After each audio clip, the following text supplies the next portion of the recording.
আমি আজকে নিজে গর্বিত যে এত এত ছাত্র আজকে এই রাজ্যের মধ্যে করতে পেরেছি। আমি সকলকে ধন্যবাদ জানাই। প্রথমত ছাত্রদের অনেকে অনেক কিছু বলেছিল, রাজ্যের মধ্যে সম্রাট তাকে গুন্ডা বাহিনী। আমি গুন্ডা করতে আসিনি, ছাত্রদের জন্য লড়াই করতে,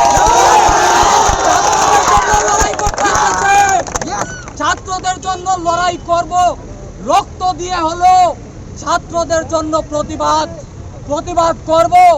আজকে আমাদের মূলত ডিমান্ড ছিল, আমরা কি বলেছি, কন্টিনিউ স্টুডেন্ট, এক্সটার্নাল কন্টিনিউ যারা স্টুডেন্ট আছে তাদের পরীক্ষা বাতিল করতে হবে। প্রথম থেকে আমি বলেছিলাম যে পরীক্ষা বাতিল করুন। সারা ভারতবর্ষে পরীক্ষা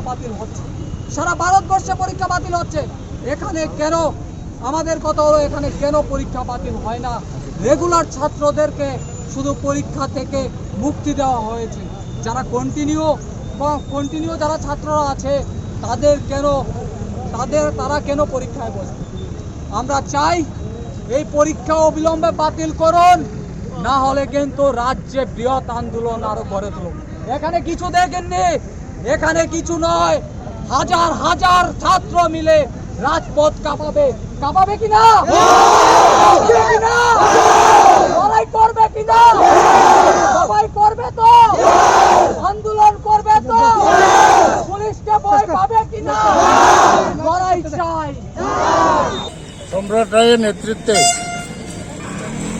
ছাত্রদের বৃহত্তর স্বার্থে আজকে এখানে রবীন্দ্র ভবনের সামনে ধর্নায় বসেছে এবং আমরা খবর পেয়ে এসেছি এবং তাদের দাবিটা ন্যায্য দাবি। সরকারকে বিবেচনা করার দরকার। যারা রেগুলার স্টুডেন্টরা যদি বিনা পরীক্ষায় প্রমোশন দেয়, যারা প্রাইভেট দিচ্ছে তাদের তো প্রমোশন দেওয়া উচিত। আমি বিশ্বাস করি রাজ্যের শিক্ষা দপ্তর, শিক্ষামন্ত্রী আন্তরিকতার সহিত এটা বিবেচনা করে। ওরা এই কোভিড পরিস্থিতি সকলের কাছেই সমানভাবে আতঙ্কের বিষয়ে দাঁড়িয়েছে।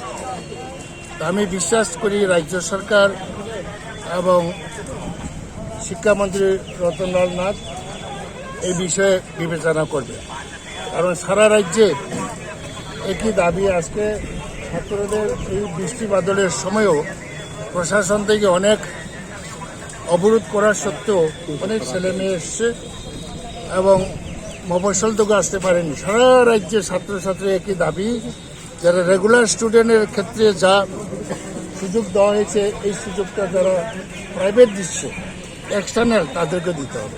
এটা যুক্তিসঙ্গত দাবি, আমি এটাকে পূর্ণ সমর্থন করি এবং আমি আবার আহ্বান রাখবো রাজ্য সরকারকে এটা একটা সম্প্রীতি নিয়ে বিবেচনা করা।